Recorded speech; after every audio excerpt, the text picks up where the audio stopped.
नमस्कार दोस्तों, एजुकेशन 790 से मैं सुरेश यादव। दोस्तों, जो इकोनॉमिक्स की श्रृंखला चल रही है उसके आगे देखिए है हमारा सलाहकार योजना बोर्ड। कौन सी? सलाहकार योजना बोर्ड, एडवाइजरी प्लानिंग बोर्ड। अक्टूबर 1946 में भारत सरकार ने एक समिति नियुक्त की जिसे ब्रिटिश सरकार द्वारा अब तक बनाई गई योजनाओं, राष्ट्रीय योजना समिति के कार्यों, अन्य योजना प्रस्तावों की समीक्षा का दायित्व सौंपा गया। सेकंड में देखिए, यह वास्तव में एक राष्ट्रीय योजना आयोग के गठन की स्पष्ट सलाह थी, जैसी कि फिक्की के सन 1934 में की थी, जिसे विकासात्मक नियोजन के क्षेत्र में स्वायत्तता और सर्वाधिकार प्राप्त होगा, जो कि केंद्रीय मंत्रिमंडल के साथ मिलकर कार्य करेगा तथा प्रांतों के विकासात्मक निर्णयों को भी प्रभावित कर सकेगा। अंततः यह योजना तब तक अस्तित्व में आई जब वर्ष 1950 में योजना आयोग का गठन किया गया। तो ये ध्यान रखिएगा कि योजना आयोग का गठन कब किया गया था? 1950 में। कब किया गया था? 1950 में। यहाँ से भी प्रश्न बनता है कि योजना आयोग का गठन कब किया गया। दोस्तों, अब आगे देखिए, बोर्ड ने 1947 की अपनी रिपोर्ट में स्पष्ट रूप से विचार व्यक्त किया है कि बड़े उद्योगों का समुचित विकास तभी संभव है जब राजनीतिक इकाइयाँ, चाहे वह केंद्र हो या राज्य, एक साझी योजना के अनुरूप कार्य करने पर सहमत हों। ऐसा उसमें बताया गया था। इस सुझाव का स्वतंत्र भारत में नियोजन प्रक्रिया का व्यापक प्रभाव हुआ। क्या हुआ? व्यापक प्रभाव हुआ। देखिए, जहाँ से प्रश्न बनता है दोस्तों, जैसे बॉम्बे योजना, बॉम्बे प्लान। इस योजना का प्रतिपादन जनवरी 1944 में मुंबई के उद्योगपतियों द्वारा किया गया। प्रतिपादक उद्योगपति में पुरुषोत्तम दास ठाकुर, जान मथाई, JRD टाटा, घनश्याम बिरला, श्रीराम सेठ, कस्तूरी लाल भाई, HD श्रॉफ और अर्धेसियर दलाल। प्रकाशन वर्ष देखिए 1944 है। अवधि 10 से 15 वर्ष के लिए थी। इसका लक्ष्य था राष्ट्रीय आय में 3 गुनी तथा प्रति व्यक्ति आय 2 गुनी वृद्धि करना। प्रणाली पूंजीवादी। प्रणाली क्या थी? पूंजीवादी। और प्रस्तावित व्यय जो है वह कितना है? प्रस्तावित व्यय कितना है? 10,000 करोड़ रुपए है। कितना है? 10,000 करोड़ रुपए है। इसको आप सब ध्यान रखिएगा। अब देखिए, नेक्स्ट आता है कांग्रेस योजना, द कांग्रेस प्लान। वर्ष 1938 में भारत में नियोजन की आवश्यकता और संभावना पर विचार करने के लिए भारतीय राष्ट्रीय कांग्रेस ने राष्ट्रीय नियोजन समिति का गठन किया। इस समिति के अध्यक्ष पंडित जवाहरलाल नेहरू थे। कौन थे? पंडित जवाहरलाल नेहरू थे। ये देखिए, जो योजनाएं प्लानिंग कमीशन के पहले बनी हैं उनके बारे में देखिए यहाँ दिया हुआ है, तो इसको ध्यान से देखना है। प्रश्न यहाँ से बनते हैं। देखिए, पीपुल्स प्लान में क्या है? प्रतिपादक MM रॉय थे। प्रकाशन वर्ष 1944। और साम्यवादी प्रणाली। कौन सी प्रणाली है? साम्यवादी। उद्देश्य जनता की आधारभूत आवश्यकताओं की पूर्ति सुनिश्चित करना। प्रस्तावित व्यय 15,000 करोड़ रुपए था। अवधि 10 वर्ष के लिए थी। अवधि कितने वर्ष के लिए थी? 10 वर्ष के लिए थी। नेक्स्ट देखिए, गांधीवादी योजना। कौन सी? Gandhian plan. अब इसमें देखिए क्या है, प्रतिपादक जो है गांधीवादी विचारक श्री मन्ना नारायण हैं और जून 1945 में प्रकाशन वर्ष है। उद्देश्य क्या था? जन समुदाय के जीवन स्तर को न्यूनतम निर्वाह स्तर तक लाना। न्यूनतम निर्वाह स्तर तक लाना। विशेष में क्या था? सरकारी कृषि लघु कुटीर उद्योगों को बढ़ावा देना। प्रस्तावित व्यय 3500 करोड़ रुपए है। कितना है? 3500 करोड़ रुपए है। अब नेक्स्ट देखिए, अपना आता है सर्वोदय प्लान। इस प्लान के तहत क्या था? प्रतिपादक जयप्रकाश नारायण, 30 जनवरी 1950। उद्देश्य अहिंसात्मक ढंग से शोषण विहीन समाज की स्थापना करना। मेन पॉइंट्स में ध्यान देना, अहिंसात्मक। सिद्धांत में क्या था? गांधी जी के सर्वोदय सिद्धांत पर आधारित था और विशेष में आर्थिक विषमता को न्यून करना, आर्थिक खेती को बढ़ावा देना, राज्य की समग्र आय का पंचायतों तथा शासन सत्ता में समान विभाजन। शासन सत्ता में समान विभाजन। देखिए, नेक्स्ट है कोलंबो प्लान। अब कोलंबो प्लान में देख लीजिए क्या क्या है। द्वितीय विश्व युद्ध के पश्चात कई राष्ट्रों ने इच्छा व्यक्त की थी कि युद्धजनित समस्याओं का समाधान आर्थिक नियोजन के माध्यम से ही किया जाए। यह अंतर्राष्ट्रीय स्तर पर ही संभव है। इस उद्देश्य को ध्यान में रखकर संयुक्त राष्ट्र का एक सम्मेलन जनवरी 1950 में श्रीलंका की राजधानी कोलंबो में हुआ। इसमें भारत सहित 26 देशों ने भाग लिया। इन देशों द्वारा सामूहिक तथा संभावित विकास के लिए एक योजना तैयार की गई, जिसको कोलंबो योजना का नाम दिया गया। किसका नाम दिया गया? कोलंबो योजना का नाम दिया गया। अब देखिए नेक्स्ट है भारत में आर्थिक नियोजन का उद्देश्य। भारत में मिश्रित अर्थव्यवस्था है, इस प्रकार यहाँ नियोजन पूंजीवादी एवं समाजवादी दोनों इम्पॉर्टेंट है। कई बार प्रश्न यहाँ से बना है कि भारत की अर्थव्यवस्था कैसी है, तो यह मिश्रित है। इसमें पूंजीवादी और समाजवादी दोनों का मिक्सअप है। अर्थव्यवस्थाओं पर आधारित है। देश के आर्थिक विकास के लिए निजी एवं सार्वजनिक दोनों क्षेत्र आवश्यक हैं और नियोजन में इन दोनों क्षेत्रों पर समान बल दिया जाता है। इस प्रकार भारत सरकार आदर्श प्रजातांत्रिक समाजवाद डेमोक्रेटिक सोशलिज्म पर आधारित है, जिसका मूल अर्थ है प्रजातांत्रिक मूल्यों के लिए समाजवाद। इम्पॉर्टेंट फैक्टर जो हाईलाइटेड हैं इनको दोस्तों आप सब देख लीजिएगा, क्योंकि प्रश्न यहाँ से उठा लेता है, यहाँ से प्रश्न बनता है। भारतीय नियोजन के मुख्य लक्ष्य क्या क्या हैं? भारतीय नियोजन के मुख्य लक्ष्य क्या क्या हैं ये देख लीजिए। तो इसमें आर्थिक विकास, गरीबी उन्मूलन, रोजगार सृजन, आर्थिक असमानता दूर करना, आत्मनिर्भरता, आधुनिकीकरण और समावेशी विकास, धारणी पोषणी विकास। भारत की पंचवर्षीय योजना सोवियत संघ की नियोजित विकास की अवधारणा से प्रेरित है। ये इम्पॉर्टेंट फैक्ट है, सभी याद रखिएगा। अब योजना आयोग प्लानिंग कमीशन का सृजन कब होता है?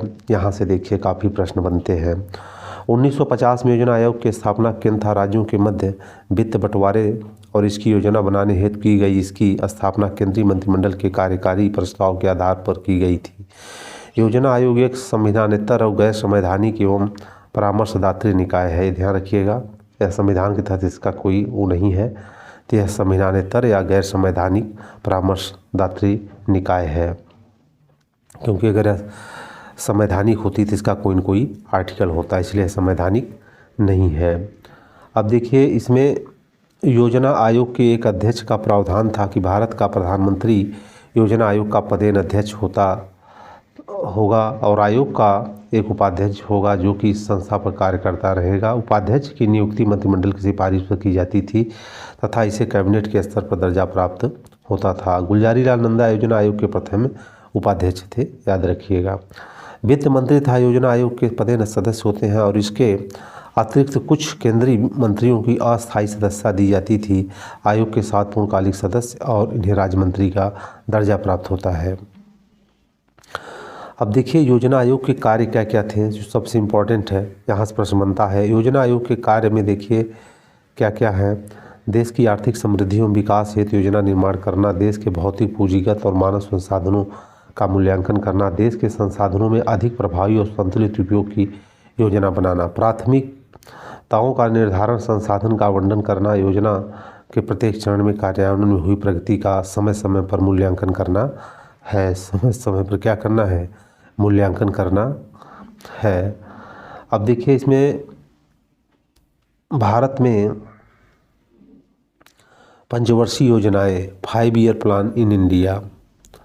31 मार्च 2017 को 12वीं पंचवर्षीय योजना समाप्त हुई और इन पंचवर्षीय योजनाओं के मध्य 3 वर्षीय योजना अवकाश भी रहा, जबकि 3 वर्षों के लिए वार्षिक योजनाएं लागू की गई।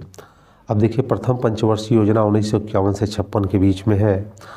प्रथम योजना का क्रियान्वयन देश के खाद्यान्न संकट निकालने हेतु प्रेरित था, अतः इस योजना का मुख्य प्राथमिकता कृषि क्षेत्र में आत्मनिर्भरता रही। प्रथम योजना हेराल्ड डोमर प्लान पर आधारित थी, याद रखिएगा। ये सारे इम्पॉर्टेंट है दोस्तों। इसमें प्रथम योजना का क्रियान्वयन देश को खाद्यान्न संकट से निकालना था, क्योंकि अंग्रेज़ों के बाद जो भारत मिला था बहुत बुरी हालत में था। तो इसमें पहला था खाद्यान्न संकट से निकालना। अगर खाद्यान्न संकट तब जब कृषि में इसमें अच्छा ध्यान दिया जाएगा, और यह हेराल्ड डोमर प्लान पे आधारित था। अब देखिए हेराल्ड डोमर मॉडल क्या है? तो हेराल्ड डोमर मॉडल आर्थिक समृद्धि की प्राप्त करने का एक प्रतिमान है जो विकसित अर्थव्यवस्थाओं से संबंधित है। यह प्रतिमान आर्थिक समृद्धि की प्रक्रिया के निवेश के महत्वपूर्ण स्थान देता है। एक ओर यह मॉडल अर्थव्यवस्था में समग्र मांग को बढ़ाते हुए रोजगार व आय में वृद्धि करना है, वहीं दूसरी ओर यह अर्थव्यवस्था के पूंजीगत वस्तुओं के माध्यम से उत्पादन क्षमता बढ़ावा देता है।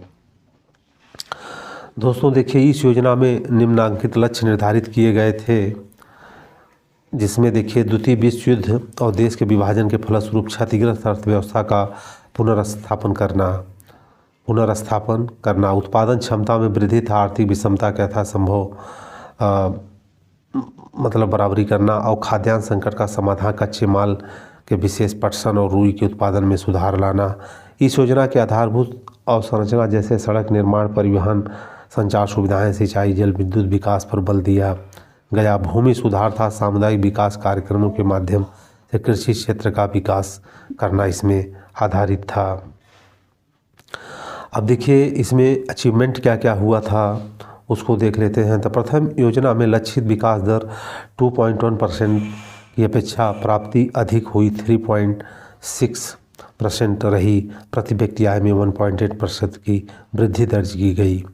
इस योजना में भाखड़ा, नांगल, दामोदर घाटी निगम तथा हीराकुंड बहुउद्देशीय नदी घाटी योजनाएं प्रारंभ की गई। संयुक्त राज्य अमेरिका के सहयोग से 2 अक्टूबर 1952 को सामुदायिक विकास कार्यक्रम भी प्रारंभ किया गया। सामुदायिक विकास कार्यक्रम प्रारंभ किया गया।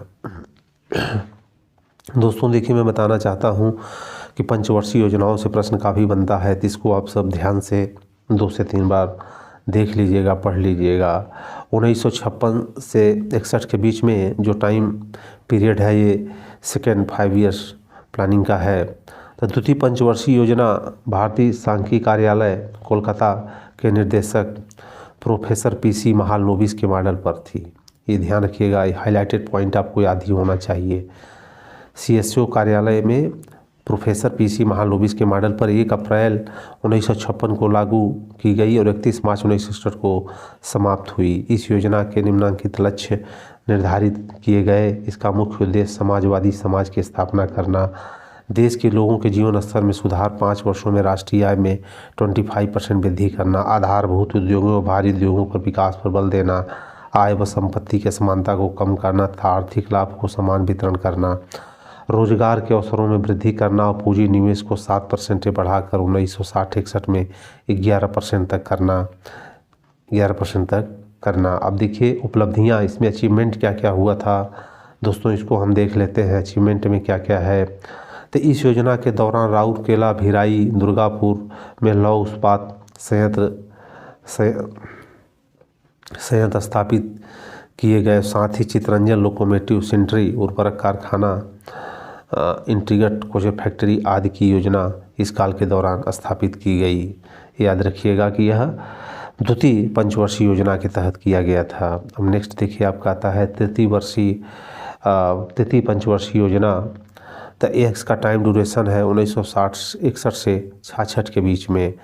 तृतीय पंचवर्षीय योजना मुख्यतः किसी भी आर्थिक मॉडल पर आधारित नहीं थी, परंतु फिर भी इस योजना को महालनोबिस के 4 क्षेत्रीय मॉडल, सुखमय चक्रवर्ती के प्लानिंग मॉडल था, जे सैंडी का डेमोन्स्ट्रेशन प्लानिंग मॉडल प्रभाव देखा जा सकता है। इस आधारभूत उद्योगों के विकास की उपेक्षा किए बिना कृषि क्षेत्र पर बल देना, अवसर की समानता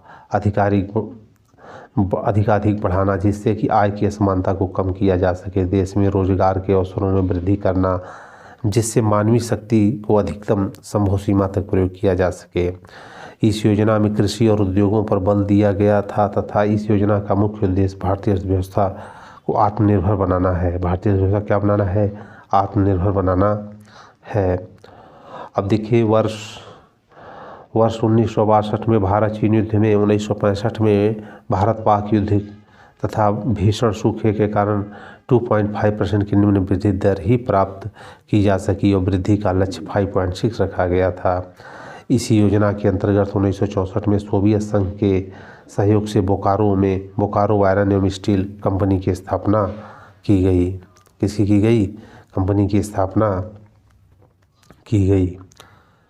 तो दोस्तों देखिए वार्षिक योजना युद्ध के दौरान हमारी वार्षिक योजनाएं 1966-69 मतलब एक वर्षीय हो गई। वर्ष 1962 में चीन से युद्ध के परिणाम स्वरूप देश में वित्तीय संकट उत्पन्न हुआ तथा सरकार 66-67 के लिए एक वार्षिक योजना का निर्माण निश्चय किया। आगामी 2 वर्षों के लिए भी सरकार ने इस निर्णय को बनाए रखा। अब तक प्रत्येक वर्ष की योजना अवधि 5 वर्ष के होने के कारण कुछ अर्थशास्त्रियों तथा संसद में विपक्ष ने इस अवधि योजना के अंतराल को योजना अवकाश की संज्ञा दी और वर्ष 1966 से इसी योजना अंतराल के दौरान हरित क्रांति की शुरुआत हुई। यह देखिएगा कि 1966 में हरित क्रांति की शुरुआत होती है। अब देखिए इसमें चतुर्थ पंचवर्षीय योजना का टाइम ड्यूरेशन है 1969 से 1974 तक। चतुर्थ पंचवर्षीय योजना 1 अप्रैल 1969 से प्रारंभ हुई और यह पंचवर्षीय योजना डी.आर. गाडगिल मॉडल पर आधारित थी। डी.आर. गाडगिल आधारित थी। स्थिरता के साथ आर्थिक विकास और आत्मनिर्भरता की प्राप्ति इस योजना के केंद्र बिंदु में थे। इस योजना के निम्नलिखित लक्ष्य निर्धारित किए गए: अर्थव्यवस्था की वार्षिक वृद्धि दर 5.7% करना और कृषि तथा औद्योगिक उत्पादन आत्मनिर्भरता प्राप्त करना। कृषि उत्पादन में 5% की वार्षिक दर से तथा औद्योगिक उत्पादन में 8 से 10% वार्षिक दर से वृद्धि करना। रोजगार के अधिकाधिक अवसरों का सृजन करना। रोजगार अधिकाधिक अवसरों का सृजन करना। सार्वजनिक क्षेत्र का विकास करना। जनसंख्या वृद्धि और नियंत्रण करने और जीवन स्तर में सुधार लाने के लिए परिवार नियोजन कार्य को लागू करना। समाज में आर्थिक समानता और न्याय की स्थापना करना। परिवार नियोजन कार्यक्रम को भी इसी योजना में लागू किया। बैंकों पर सार्वजनिक नियंत्रण स्थापना करना। चौथी पंचवर्षीय योजना अवधि में वित्तीय समायोजन के लक्ष्यों को प्राप्त करने के लिए 14 वाणिज्यिक बैंकों का राष्ट्रीयकरण एवं रोजगार के अवसरों सृजन हेतु रोजगार गारंटी योजना प्रारंभ किया गया। क्या किया गया?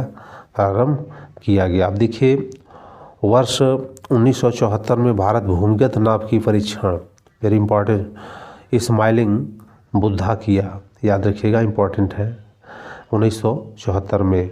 अब 5वीं पंचवर्षीय योजना में क्या होता है? 1974 से 1979 तक है। 1 अप्रैल 1974 को प्रारंभ इस योजना को जनता सरकार द्वारा 1 वर्ष पूर्व ही समाप्त घोषित किया गया था। राष्ट्रीय आय 5% लक्ष्य 5.5 प्राप्त करना था कि सामान्य वार्षिक वृद्धि को प्राप्त करना और उत्पादक रोजगार के अवसरों का विस्तार करना। यह किसमें था? 5वीं पंचवर्षीय योजना में। नेक्स्ट देखिए है कि सामाजिक कल्याण के लिए विस्तृत कार्यक्रम चलाना। न्यूनतम आवश्यकताओं का राष्ट्रीय कार्यक्रम लागू करना जिसमें प्राथमिक शिक्षा, पीने का पानी, ग्रामीण क्षेत्रों में चिकित्सा, पौष्टिक भोजन, भूमिहीन श्रमिकों के मकानों के लिए जमीन, ग्रामीण सड़कें, गाँवों का विद्युतीकरण एवं गंदी बस्तियों की उन्नति व सफाई सम्मिलित थे। इम्पॉर्टेंट है, यहाँ से प्रश्न कई बार बनता है। कई बार कृषि एवं जनोपयोगी वस्तुओं के उत्पन्न करने वाले उद्योगों पर बल देना। अनावश्यक उपभोग पर कड़ा प्रतिबंध। निर्यात प्रोत्साहन और आयात प्रतिस्थापन पर बल देना। एक न्यायपूर्ण कीमत मजदूरी नीति लागू करना। क्या करना? एक न्यायपूर्ण कीमत मजदूरी नीति लागू करना, ये ध्यान रखिएगा।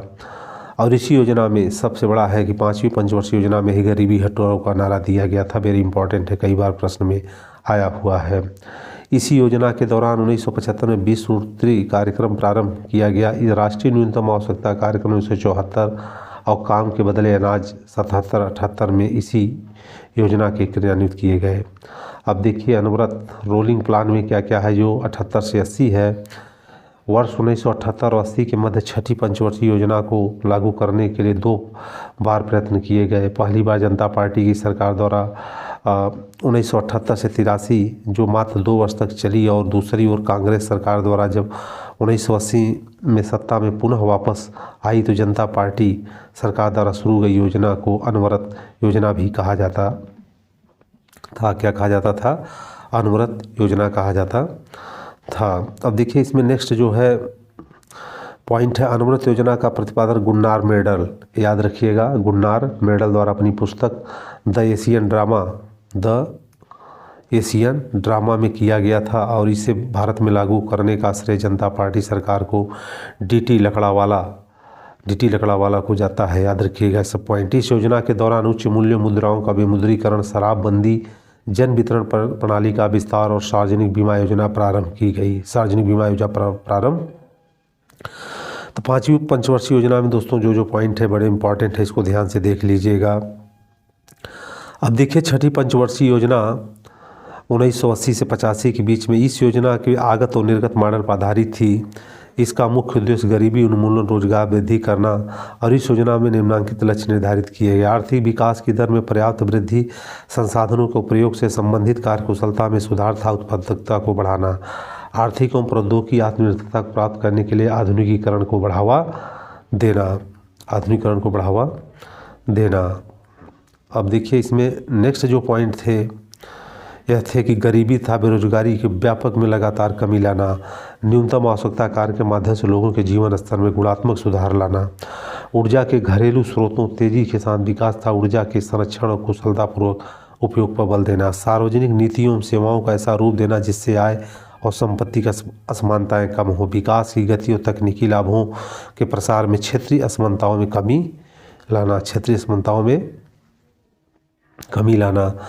फिर देखिए यहाँ पे है जनसंख्या में वृद्धि नियंत्रण के लिए विविध नीतियों को प्रोत्साहन देना, विकास के अल्प और दीर्घकालीन लक्ष्यों में समन्वय स्थापित करना और इसके वातावरण संबंधी परिसंपत्तियों को संरक्षण देना, इसमें सुधार करना, उपयुक्त शिक्षा, संचार, संस्थागत युक्तियों द्वारा लोगों के सभी वर्गों के विकास और प्रक्रिया भागीदारी को बढ़ाना है। अब देखिए इस योजना में 5.2 वृद्धि दर का लक्ष्य निर्धारित किया गया था, जबकि वार्षिक उपलब्धि 5.4% रही और इस दौरान प्रति व्यक्ति आय में 3.2% की वृद्धि हुई। कितनी हुई? 3.2% की वृद्धि हुई। अब देखिए हमारी सातवीं पंचवर्षीय योजना में क्या है। सातवीं पंचवर्षीय योजना 1985 से 90, 9 नवंबर 1985 को राष्ट्रीय विकास परिषद द्वारा सातवीं पंचवर्षीय में प्रारूप स्वीकृत किया गया। यह योजना 15 वर्षीय दीर्घावधि परियोजना का एक हिस्सा थी। इस योजना में जॉन डब्ल्यू मिलर मॉडल, याद रखिएगा, जॉन डब्ल्यू मिलर मॉडल पर आधारित थी। इस योजना के निम्नलिखित लक्ष्य निर्धारित किए गए। क्या क्या किए गए? निम्नलिखित लक्ष्य निर्धारित किए गए। अभी देख लेते हैं क्या क्या है इसमें। इस योजना के निम्नलिखित लक्ष्य निर्धारित किए गए हैं। उसमें एक स्वतंत्र एवं आत्मनिर्भर अर्थव्यवस्था की स्थापना करना, सामाजिक एवं आर्थिक असमानताओं को प्रभावी रूप से कम करना, समानता एवं न्याय पर आधारित सामाजिक प्रणाली की स्थापना, घरेलू तकनीकी विकास के लिए सुदृढ़ आधार तैयार करना, उत्पादक रोजगार का सृजन करना, कृषि उत्पादन और विशेषतः खाद्यान्नों के उत्पादन में पर्याप्त वृद्धि, ऊर्जा संरक्षण और गैर परंपरागत ऊर्जा स्रोतों का विकास करना, निर्यात समृद्धि और आयात प्रतिस्थापन की आत्मनिर्भरता को प्रोत्साहन देना और पारिस्थितिकीय एवं पर्यावरणीय संरक्षण। इस योजना का मुख्य उद्देश्य खाद्यान्न कार्य एवं उत्पादकता को विकास था। क्या क्या इसमें मेन था? खाद्यान्न कार्य और उत्पादकता था। अब देखिए इसमें जो वार्षिक योजनाएं हैं इनको देख लेते हैं। एनुअल प्लान 1 अप्रैल 1990 से 31 मार्च 1992 तक। सातवीं पंचवर्षीय योजना की समाप्ति के पश्चात राष्ट्रीय स्तर पर राजनीतिक अस्थिरता की स्थिति उत्पन्न हुई और सरकारों के जल्दी बदलने से आठवीं पंचवर्षीय योजना प्रारंभ नहीं हो सकी।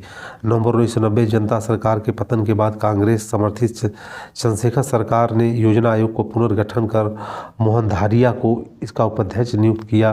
दुर्भाग्य से इस सरकार का भी पतन हो गया। जून 1992 में कांग्रेस सरकार के पुनर्वापसी के बाद प्रणब मुखर्जी को योजना आयोग का उपाध्यक्ष नियुक्त किया गया और अंततः आठवीं पंचवर्षीय योजना वर्ष 1992-93 में 1996-97 को अवधि हेतु प्रारंभ हुई। इस प्रकार 1990 से 92 तक की 2 वर्षीय अवधि वार्षिक योजनाओं के सामने आई। अब देखिए इसी में आता है लिबरलाइजेशन, उदारीकरण भी आ जाता है। आर्थिक समृद्धि और विकास के मार्ग में बाधक सरकारी नियमों तथा अनावश्यक कानूनी नियंत्रण को कम करना अथवा नियमों को उदार बनाना ही उदारीकरण कहलाता है। उदारीकरण आर्थिक प्रतिबंधों को दूर करने, अर्थव्यवस्था के विभिन्न क्षेत्रों को निजी क्षेत्रों के लिए मुक्त करने की नीति थी। याद रखिएगा ये सब। अब उदारीकरण के बाद आयोजन, प्लानिंग आफ्टर लिबरलाइजेशन। तो भारत में 1991 उदारीकरण के साथ ही भारत में आर्थिक सुधारों का प्रथम चरण आरंभ हुआ से और आठवीं पंचवर्षीय योजना में महालनोबिस मॉडल पर स्थान राव मनमोहन मॉडल को स्वीकार किया गया। उदारीकरण के अंतर्गत अर्थव्यवस्था में राज्य की भूमिका को पुनर्परिभाषित करते हुए निजी क्षेत्रों एवं बाजार की भूमिका को भी स्वीकार किया गया।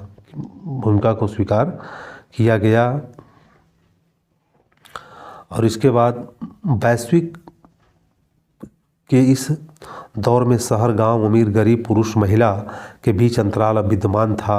अतः इसके बीच के अंतर को कम करने तथा राज्य के कल्याणकारी स्वरूप को बनाए रखने के लिए आर्थिक नियोजन में राज्य की भूमिका को बनाए रखने पर जोर दिया गया। अब देखिए द्वितीय पीढ़ी में सुधार, सेकेंड जनरेशन रिफॉर्म। तो द्वितीय पीढ़ी के सुधार शब्दावली का प्रयोग सबसे पहले 1998 और 2002 के बीच वित्त मंत्री रहे यशवंत सिन्हा ने किया था। इन सुधारों को वर्ष 1990 में लागू किया गया और इन सुधारों के द्वारा 1991 में प्रारंभ किए गए आर्थिक सुधारों और सैद्धांतिक सुदृढ़ बनाया गया। द्वितीय पीढ़ी के सुधारों द्वारा कृषि के, आर्थिक उद्योगों, लघु उद्योगों और आधारभूत संरचनाओं को सामाजिक सेवाओं पर अत्यधिक बल दिया गया। क्या दिया गया? अत्यधिक बल दिया गया। अब देखिए इसमें एक है प्राइवेटाइजेशन। क्या है? प्राइवेटाइजेशन, जिसका नाम अभी हम बहुत सुनते हैं। तो सरकार द्वारा सार्वजनिक उद्यमों का कुछ भाग अथवा संपूर्ण उद्यम निजी क्षेत्र को बेचकर इस उद्यम के स्वामित्व अथवा प्रबंधन का त्याग करना निजीकरण कहलाता है। कोई भी सरकारी कंपनी निजी क्षेत्र में दो प्रकार से परिवर्तित हो सकती है। सरकार का सार्वजनिक कंपनी के स्वामित्व और प्रबंधन से बाहर होना और दूसरा सार्वजनिक क्षेत्र कंपनियों के प्रत्यक्ष रूप से निजी क्षेत्र को बेच दिया जाना। अब देखिए इसमें है कि किसी सार्वजनिक क्षेत्र के उद्यमों को सार्वजनिक स्वामित्व का बिक्री के माध्यम से निजीकरण करना विनिवेश कहलाता है। सरकार के द्वारा विनिवेश का उद्देश्य प्रतिस्पर्धा और आधुनिकीकरण को बढ़ावा देना है। अब देखिए नेक्स्ट है ग्लोबलाइजेशन, वैश्वीकरण। तो किसी एक देश की अर्थव्यवस्था का विश्व की अन्य अर्थव्यवस्थाओं के साथ जुड़ जाना वैश्वीकरण कहलाता है। वैश्वीकरण के द्वारा अंतर्राष्ट्रीय व्यापार, निवेश, सूचना प्रौद्योगिकी एवं संस्कृतियों का वैश्विक एकीकरण हो जाता है। इसके अंतर्गत आर्थिक, सामाजिक एवं भौगोलिक सीमाओं का अतिक्रमण हो जाता है और पूरा विश्व एक गांव के समान प्रतीत होता है। Global village. वैश्वीकरण की प्रक्रिया के बाद देश की कंपनियों के कार्य क्षेत्र में बाजार क्षेत्र दोनों में असीम विस्तार हो जाता है और सर्वोत्तम कार्मिक सेवाओं और तथा कंपनियों पर बाधा रहित पहुँचे यह सुनिश्चित होती है और विदेशों के विदेशी निवेश संभावनाएं भी बढ़ जाती हैं। इस प्रकार कंपनी के कार्य निष्पादन और मात्रात्मक एवं गुणात्मक दोनों प्रकार की वृद्धि होती है। क्या होती है? दोनों प्रकार की वृद्धि होती है। अब देखिए नेक्स्ट हमारा आ जाता है 8वीं पंचवर्षीय योजना 1992-97। केंद्र में 2 वर्षों की राजनीतिक परिवर्तनों के कारण यह योजना अपने समय से 2 वर्ष बाद प्रारंभ हुई और राष्ट्रीय विकास परिषद ने इस योजना का प्रारूप 23 मई 1992 को स्वीकृति प्रदान की। इस योजना के निम्नलिखित लक्ष्य निर्धारित किए गए। क्या किए गए? निम्नलिखित लक्ष्य निर्धारित किए गए। जैसे देखिए शताब्दी के अंत तक लगभग पूर्ण रोजगार के स्तर पर प्राप्त करने की दृष्टि से पर्याप्त रोजगार का सृजन करना और प्रारंभिक शिक्षा की सर्वव्यापक बनाना था। 15 से 35 वर्ष की आयु के मध्य के लोगों को निरक्षरता को पूर्णतः समाप्त करना, मतलब इनको शिक्षित करना और सभी गाँव एवं समस्त जनसंख्या के लिए पेयजल तथा टीकाकरण सहित प्राथमिक चिकित्साओं सुविधाओं का प्रावधान करना तथा मैला ढोने की प्रथा को पूर्णतः समाप्त करना। तो दोस्तों आज के लिए बस इतना ही। फिर मिलेंगे हम नेक्स्ट वीडियो के साथ। और अगर दोस्तों वीडियो अच्छा लगा है तो इसको लाइक करिएगा और चैनल को अवश्य सब्सक्राइब करिए। जय हिंद, जय भारत।